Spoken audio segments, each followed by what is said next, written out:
Hello guys, bersama saya lagi dalam Alright Napa Channel. So hari ini sahabat-sahabat semua, nampaknya timbalan Presiden dan juga Presiden PAS ya berbeza pandangan ataupun berlawanan prinsip. Apabila kalau sebelum ini Presiden PAS ini Hadi Awang membolehkan semuanya, tapi hari ini kenapa tidak boleh daripada timbalan Presiden PAS itu sendiri. Jadi apakah perkara ini sahabat semua? Ini adalah berkaitan ya dengan lantikan ADUN ya di negeri Pahang baru-baru ini, yang mana dikatakan timbalan Presiden PAS ya Tuan Ibrahim Tuan Man menyifatkan katanya tiada keperluan untuk menambah ahli Dewan Undangan Negeri di DUN negeri Pahang. Kalau sekadar lantik katanya untuk menyokong, saya fikir kerajaan sudah kuat, jadi tidak ada keperluan. Jadi lebih baik katanya dana itu digunakan untuk pembangunan negeri, dan perkara yang penting itu yang kita bahaskan katanya menurut satu video yang dimuat naik ya di sebuah portal berita hari ini.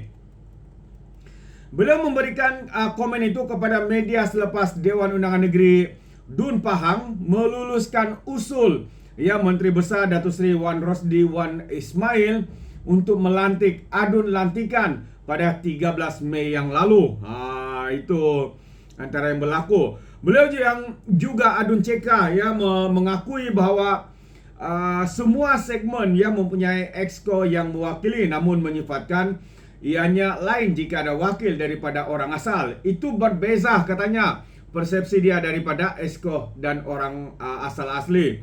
Itu antara kenyataan ya daripada timbalan presiden ini. Demikian juga kalau kita tengok katanya golongan orang yang kurang upaya OKU profesional yang boleh mewakili dalam konteks pembangunan.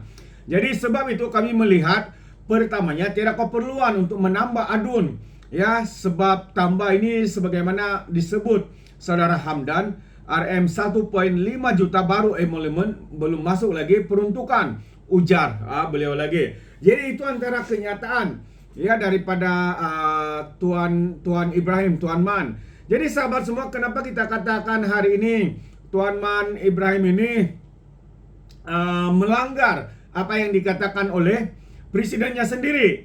Kalau kita masih ingat apa kenyataan daripada daripada Hadi Awang, katanya perlantikan lantikan ADUN PAS di Sabah memperkukuhkan ya hubungan masyarakat pelbagai kaum. Jadi ini dia ya, bila mana ADUN itu dilantik di atas kapasiti parti mereka sendiri, seperti mana yang berlaku di Sabah, walaupun mereka tidak menang satupun kursi, lalu dilantik sebagai ADUN lantikan. Presidennya berkata ini bagus, sebab ini untuk kukuhkan hubungan masyarakat pelbagai kaum. Tapi hari ini sahabat semua, lain pula pandangan ya daripada Tuan Ibrahim Tuan Man ini. Jadi ini yang menunjukkan betapa hipokritnya ya, betapa kalau orang lain buat semua tidak boleh, tapi kalau mereka yang buat sahabat-sahabat semua, semuanya diperbolehkan. Inilah prinsip lebay-lebay, prinsip parti PAS yang berubah mengikut bagi saya mengikut kebaikan ya buat mereka. Kalau perkara itu tidak baik untuk mereka, mereka akan berikan dalil pelbagai alasan ya untuk menidakkan. Tetapi apabila ADUN mereka ataupun pemimpin mereka dilantik, lantikan politik, mereka mengatakan ini untuk perkukuhan masyarakat pelbagai kaum.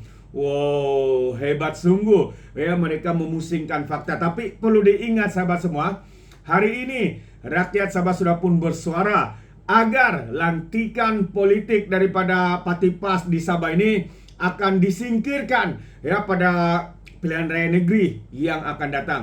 Kami akan pastikan, kata mereka, supaya tidak ada lagi ADUN lantikan daripada parti PAS yang ada di dalam kabinet kerajaan negeri Sabah. Kalau sekiranya kerajaan yang baru mungkin akan menjadi kerajaan, kalau ada ADUN lantikan daripada parti PAS, kita akan pastikan kerajaan itu tidak akan diterima oleh rakyat Sabah, khususnya jika mereka melantik ADUN lantikan daripada parti yang kita anggap sebagai parti yang meresahkan, parti yang sesat. Itu antara kenyataan ya daripada Muhyiddin Yassin katanya, dan juga Mahathir Mohamad, bahwa katanya bahwa parti PAS ini adalah sebuah parti ajaran sesat. Kami setuju dengan kenyataan itu. Kami rakyat Sabah tidak mahu ya Dun lantikan pemimpin pasca yang bertanding menang ya. Kita akan pastikan mereka tidak akan memiliki apa-apa kerusi di negeri Sabah ini. Ini pandangan orang Sabah, sahabat-sahabat semua. Kerana apa? Kerana kita boleh nampak bagaimana pimpinan PAS ini gagal segagal-gagalnya di negeri Kelantan. Hari ini rakyat Kelantan mengeluh kerana apa? Kerana air tak keluar setitik pun katanya sejak 5 tahun lalu. Letihlah berharap dekat AKSB. Itu antara rungutan ya daripada penduduk ataupun rakyat Kelantan. Jadi kalau kita lihat satu kenyataan media, ia mengatakan bahawa seorang penduduk di Kota Baru meluahkan rasa kesal terhadap air Kelantan Sendirian Berhad. AKSB dan kerajaan negeri yang seolah-olah tidak ada usaha untuk menyelesaikan masalah air yang sudah bertahun-tahun. Penduduk dari kampung Jelawat Fahayu, yaitu Fahayu Ramli berumur 38 tahun berkata, sejak 5 tahun yang lalu setitik air pun tidak keluar daripada pipe rumahnya. Tetapi yang menambah rasa kesalnya apabila dia terpaksa membayar bil meter semata-mata. Katanya tidak pernah dapat air, sahabat semua, sewalau setitik dalam masa 5 tahun. Tapi malangnya membayar bil meter. Apa sudah jadi dengan sewenang-wenangnya? Adakah ini satu penzaliman? Adakah ini satu kezaliman daripada parti PAS yang memerintah di negeri Kelantan? Satu persoalan yang menarik untuk kita fikirkan bersama sahabat-sahabat semua. Tambah lagi, keluhan daripada rakyat Kelantan ni apapun terimalah kenyataannya. Sebab kamu orang yang mengundi, memilih parti PAS sendiri. Jadi apapun keluhan, apapun rungutan, itu adalah pilihan rakyat Kelantan sendiri. Jadi terimalah dengan hati terbuka. Jadi katanya sejak 5 tahun lalu kehidupan kami anak beranak hanya bergantung kepada air telaga tiup. Lebih sedih air telaga tiup keruh dan berbau menyebabkan habis pakaian resap. Pipe AKSB tidak mengeluarkan air setitik pun sejak 5 tahun lalu dan sudah letih untuk berharap kepada AKSB bagi menyelesaikan masalah air. Katanya memetik laporan berita harian semalam. Pada masa yang sama,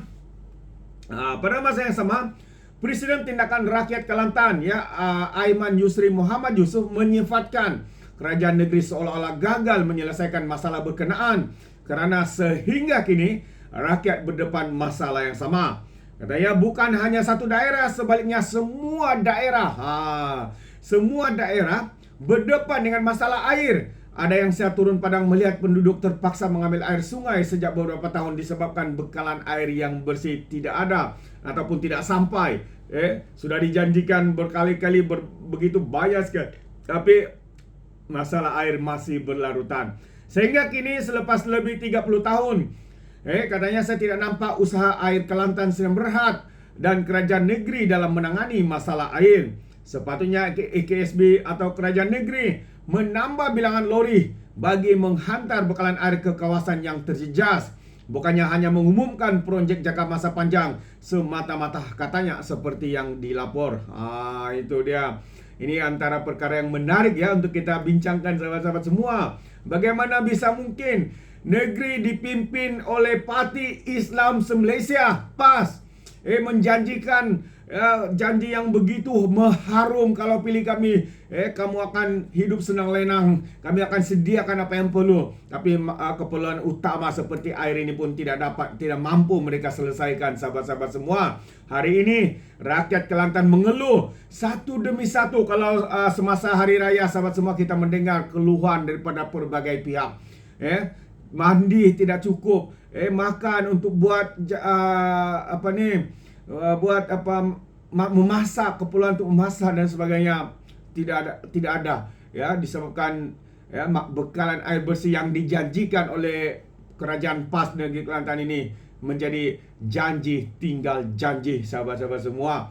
Jadi inilah antara puncanya. Saya percaya negeri-negeri lain seperti Selangor, Negeri Sembilan, Johor, Melaka, Pulau Pinang menolak Parti Islam Se-Malaysia ini kerana mereka hanya mencari keuntungan, kepentingan parti dan mereka sendiri, tetapi tidak utamakan kebajikan rakyat. Ini antara buktinya, sahabat semua. Bukti yang jelas yang tidak boleh dipandang sebelah mata. Itu pandangan saya. Bagaimana pula dengan Anda, sahabat-sahabat semua? Anda boleh berikan komen Anda di dalam ruangan komen, tapi ingat, komen dengan cara berhemah. Jadi terima kasih. Izinkan saya untuk mengundurkan diri, dan seperti biasa peribahasa mengatakan, tapapun kangkap 2 ton keinginan. Dalam bahasa Melayunya, tepuk dada, tanya selera. Sekian daripada Alright Nopo Channel. Kita berjumpa lagi. Bye-bye.